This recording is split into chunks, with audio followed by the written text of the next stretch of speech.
진정한 보수의 가치와 품격은 무엇인지 우리 사회의 뜨거운 현안들을 보수의 시각으로 들여다보는 시간이죠. 보수의 품격. 오늘도 윤여준 전 장관님 스튜디오에 나와주셨습니다. 어서 오세요, 장관님. 네, 안녕하십니까.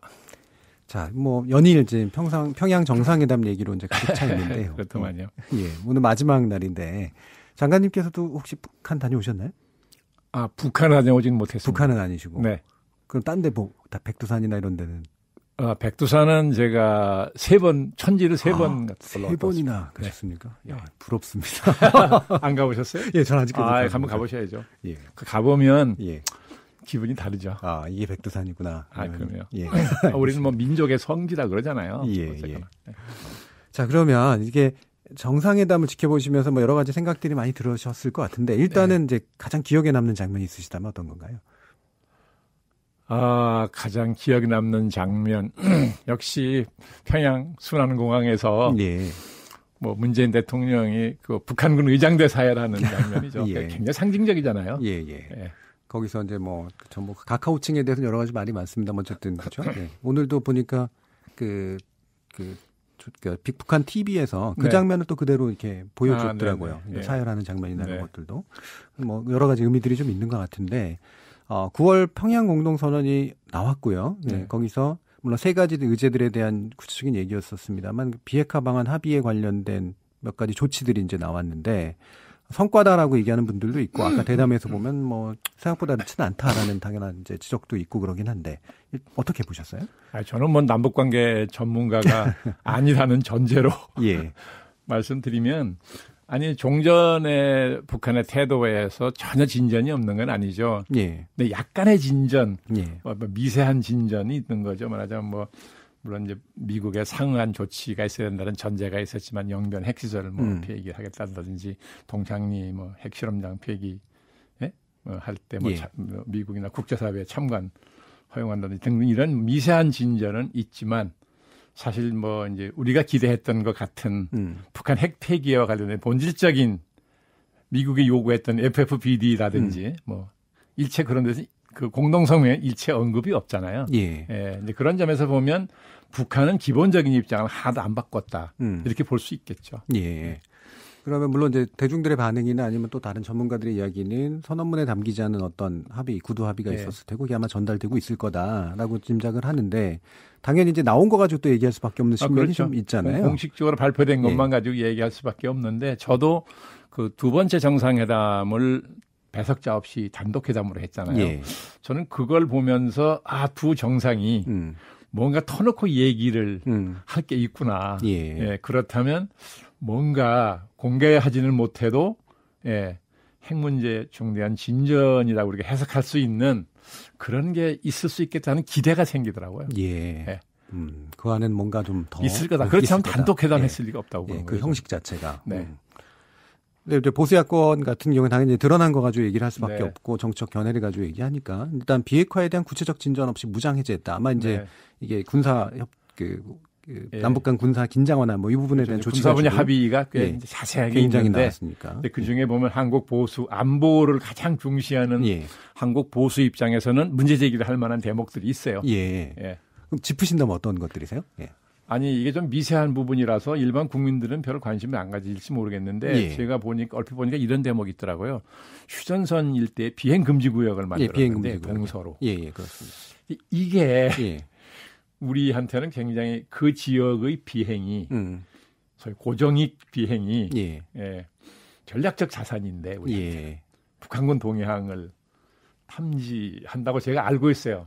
잘 모르는지 모르지만 그래서 이게 상당한 이게 중요한 전략적 자산인데 이걸 안 하기로 했으니까 이런 것은 군이나 또 보수 세력에게는 상당히 이게 좀 두드러지게 보일 수 있겠다. 조심스럽게 보일 수 있겠다 하는 생각이 들어가더라고요. 그런 부분을 조선일보나 이런 데서도 언급은 하더라고요. 그렇습니까? 네. 그러니까 이를테면 북한은 사실은 그쪽에서 비행기의 전력 자체가 약하기 때문에 그렇죠. 상당히 비대칭적이라 이거를 우리가 빼주는 건 너무 많이 양보한 거다라는 우려를 실제로 군 관계자들은 하시기도 하고 동부 지역 그러니까 서부 지역으로 나눴잖아요. 동부 지역에 저쪽에 이제 그런 우리가 경계해야 될 이제 그런 시설들이 많다는 건데 그 지역을 넓게 이제 비행 금지 구역을 설정하는 바람에 이 부분에 대해서는 좀 문제제기하는 사람이 있겠네 하는 생각이 저 들어가더라고요. 근데 또 이제 일견 생각해 보면 이제 그런 합의가 이루어지는 건 서로 간에 뭔가 균형을 잡힌 뭔가 이제 합의일 텐데 그러면 북한 같은 경우에서는 사실 군사 세력이 굉장히 세기 때문에 그쪽 군부에서 이제 사실 우려할 만한 그런 결정도 아마 있었을 것 같긴 한데. 그렇겠죠. 아니 뭐 개성공단 만들 때도 사실은 그 북한의 주침공로라고 우리가 항상 얘기했던 그 지역이잖아요. 그때도 뭐 북한 군부를 설득하느라고 상당히 힘들었다는 거 아닙니까? 그러니까 한국의 이제 군부와 또 북한의 군부가 각자 또 우려할 만한 일들이 있겠죠. 네. 그러면 합의문의 내용을 좀 볼 때 그 청와대는 이제 사실상의 종전선언이다라는 이야기를 했고요. 어제부터도 약간 이제 나왔던 분위기이긴 한데 아까 이제 다른 김근식 교수도 이제 지적하셨습니다만 이게 비핵화 문제랑 그다음에 남북한 간의 군사 대결을 좀 이렇게 줄이는 그런 과정을 동시에 진행하는 프로세스에서 이 사실상 종전선언이 아직까지 교환되기 어려운 조건에서 남북한이 먼저 좀 실질적으로 그에 가깝게 하자라는 식의 분위기가 좀 만들어지고 있는 거긴 하거든요. 여기에 대해서는 어떻게 평가하시나요? 그래서 근데 그 문제 자꾸 이제 저는 전문가가 아니라고 말씀드렸는데 자꾸 전문적인 거 물어보시는데 저는 그 부분이 상당히 좀 조심스럽다고 생각이 돼요.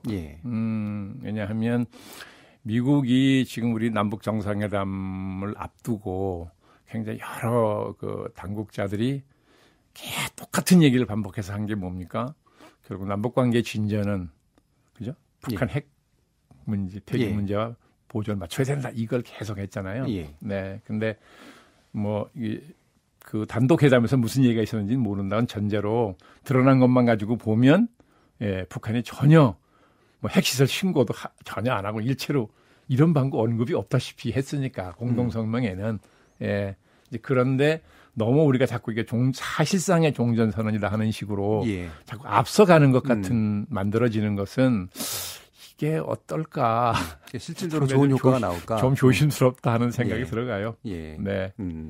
왜 우리 보수는 그래도 안보는 보수다. 뭐 이런 식의 이제 그 어떤 기존의 관념들이 있잖아요. 이 안보 문제를 뭐 바라보는. 국가 안보라는 게 우리가 이제 뭐 한국 전쟁을 겪은 이후에 끊임없는 북한의 무력 도발에 시달린 우리 체험이 있는 거죠. 우리가 괜히 이론적으로 한 얘기가 아니라 이건 말하자면 어떤 역사적 체험이 있는 거예요. 네, 그래서 많은 국민들 가슴 속에 불안감이 딱 지금 각인돼 있는 거잖아요. 네, 그러니까 이런 거는 우리가 이제 이 남북한 문제를 다룰 때 그런 국민의 정서, 불안감 이건 항상 우리가 조심하고 살펴야 되긴 해요. 그러니까 평화 체제를 진전시킨다고 하더라도 각인돼 있는 불안감 같은 그럼요. 그것 때문에 필요하다. 그래서 이제 이번에도 저는 조금 지켜보면서 조심스럽게 생각한 것이 이제 북한의 이제 문재인 대통령에 대한 극진한 대접 뭐 이런 건 좋은데 너무 이 남북한 간에 어떤 민족주의적 관점에서 문제를 풀어가려고 하는 듯한 그런 분위기를 이렇게 표출하는 것에 대해서는 좀 조심스럽게 느껴지더라고요. 미국이 우선 특히 그 부분을 굉장히 경계를 할 것이고 한국의 보수 세력도 그 부분을 절대 안 놓칠 거라고 보기 때문에 앞으로 미국도 그렇지만 한국 사회의 국민 여론 관리하는 차원에서도 청와대가 굉장히 이거 신경을 써야 될 거다라는 생각이 들어가요. 왜냐하면 김대중 대통령 시절에도 남남 갈등이 워낙 격렬해져 가지고 남북 관계하고 진전이 안 됐잖아요. 이번에 또 그런 일을 되풀이하면 안 되니까 문 대통령은 아무리 마음이 조급하고 그렇더라도 국민 여론 관리하는 것이 남북 관계 진전에서도 굉장히 필수적으로 중요한 요소다라는 걸 알고 그걸 좀 잘 신경을 써줬으면 좋겠어요. 계속 이제 비전문가라고 얘기를 하시니까 그럼 전문적인 쪽으로 옮겨보겠습니다.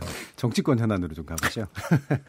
지금 한국당 김병준 비대위원장이 기존에 이제 어쨌든 이제 문재인 정부에서 국가주의 담론을 일단 한번 꺼내서 이제 일단 1차적으로 뭔가 선을 걷고 그러다가 이제 뭔가 준비하고 있다 그러면서 지난 16일에 이제 드디어 국민성장론을 발표했어요. 저는 이게 약간 모호하게 느껴지던데 어떻게 보셨나요?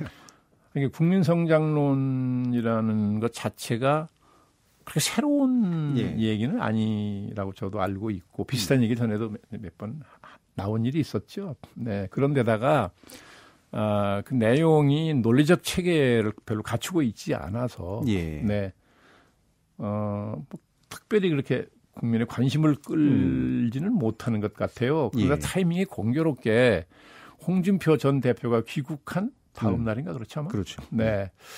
그러니까 이게 마치 당내에서는 예.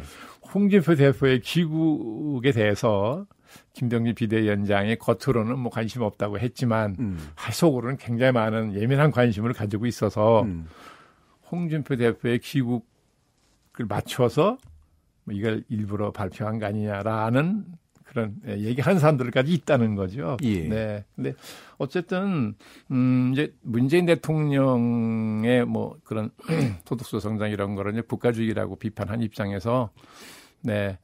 이제 여당 측이 그럼 당신 대안은 뭐냐라고 이제 왜 대안 없이 비판만 하냐 그러니까 급하게 대안을 내놓겠다는 생각을 한 건지도 모르겠는데요.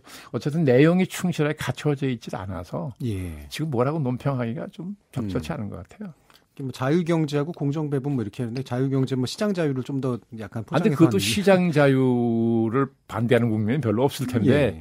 내용에 들어가면 그것도 엄청난 논쟁거리가 있잖아요. 예. 예. 우리가 뭐 자본주의 시장 경제 안 하자 그런 사람 몇 명 됩니까? 근데 어떤 자본주의, 어떤 시장 경제로 들어가면 이제 이건 뭐 수도 없이 많은 얘기가 나올 수 있는 거라서 어쨌든 하여간 그 정책의 알맹이가 논리적 체계를 갖춘 게 나와 봐야만 예.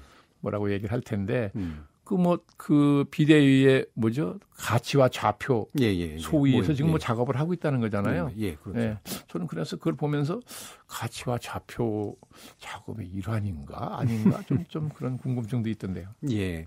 그럼 만약에 이제 견제라는 게 혹시라도 맞다면 이게 이목을 그쪽으로 돌리지 않게 하기 위한 건가요? 아니면 이 내용의 어떤 차별성을 얘기하려고 하는 건가요? 아니 이제 뭐 다 있을 수 있겠죠. 예. 네, 이제 당내 관심이 홍준표 대표의 전 대표의 귀국에 쏠리는 거를 막겠다는 의도 있을 수 있다고 볼 수 있고 또 하나 이제 홍준표 대표는 막말로만 사람들이 기억이 돼 있는데 예. 비대위원장이 어떤 새로운 뭐 가치랄까 제시한 거니까 예. 그런 점에서 굉장히 차별화가 될 수 있는 거잖아요. 뭐 그런 것까지를 계산했다고 제가 자신할 수는 없고 예. 그랬을지도 모른다는 거죠. 또 이제 계속 얘기하셨던 게 비대위원회가 사실 잘 뭐 하고 있는 게 뭐냐라는 얘기도 종종 하셨는데 보니까 이제 인적 청산이 일부는 좀 되려고 하는 그래서 일괄 사퇴한 당협위원장에 대한 이건 어떻게 해석해요? 당협위원장 일괄 사퇴는 김병준 비대위원장이 취임할 때부터 가지고 있던 보관이에요. 네, 근데 현실적으로 그걸 이제 언제 하느냐 하는 게 판단이 쉽지 않아서 지금까지 이제 그 카드를 그냥 가지고 있었던 것 같은데 최근에 국회의원 뭐 14분인가 당협위원장 사퇴를 스스로 한다는 발표가 나와서 보도가 됐더라고요, 언론에. 그걸 보면서 이제 이거를 시작을 하는 모양이다라고 짐작을 했는데요. 네. 근데, 뭐 비대위에서 의결을 하는 거야 뭐 어렵지 않겠죠. 네. 그러나 막상 현장에서, 그 위원장 교체가 순조롭게 이루어지기 힘든 데가 많을 거예요. 특히 뭐 당내에서 예상하기로는 홍준표 대표 시절에 홍 대표가 막 전당대회를 의식해서 임명한 수십 명의 당협위원장들이 있는데 그 사람들의 상당수를 바꿀 거다라는 예상이 있는데 쉽지 않을 거라는 거죠. 완강한 저항이 있을 거라는 것이고 그래서 자칫하면 뭐 이 지역 단위로만 보면 당이 다 둘로 갈라지는 지역에서는 이런 사태까지도 올지도 모른다. 그렇게 걱정하는 사람들이 있더라고요. 근데 그렇게 보면 그걸 할 생각이었으면 홍 대표 귀국하기 전에 하는 게 쉬웠을 걸. 왜 지금까지 묵혔나 걱정하는 사람도 있더라고요. 실질적으로 홍 대표의 귀국이 파장이 있긴 있는 거죠. 당장은 파장까지는 없겠죠. 당장은 아니고.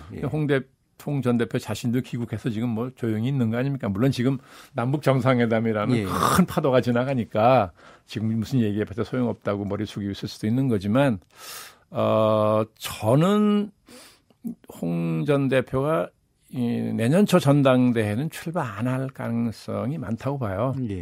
왜 그러냐 하면 선거 패배 책임을 지고 사퇴한 지가 불과 얼마 안 되는데 금방 또 다시 나오면 이게 국민들도 좋지 않게 생각할 것이고요. 그렇게 되면 당원들도 환영하지 않을 수 있으니까 금방 옛날로 돌아가는 것 같은 그런 모양이 만들어지는 거잖아요.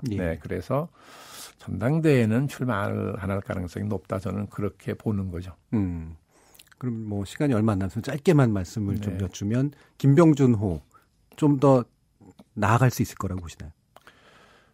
뭐 앞으로 조금이야 더 나가겠죠. 예, 그렇지만 이제 뭐 12월 말까지를 시간으로 보면 이제 불과 뭐 2달 며칠밖에 안 남았는데, 그렇죠. 정도 예, 그 시일 내에 큰 무슨 진전을 이루기는 쉽지 않을 거라고 보고, 다만 이제 새로운 가치를 제시하겠다고 그걸 가장 큰 비대위의 이제 과제로 생각했으니까 뭐 그 정도를 예, 새로 만들어서 당원의 동의를 얻는다면 뭐 그것만 해도 상당한 뭐 네, 기여라고 할 수 있겠죠. 예, 알겠습니다. 감사합니다. 보수의 품격 윤여준 전 장관님이었습니다. 네, 수고하셨습니다.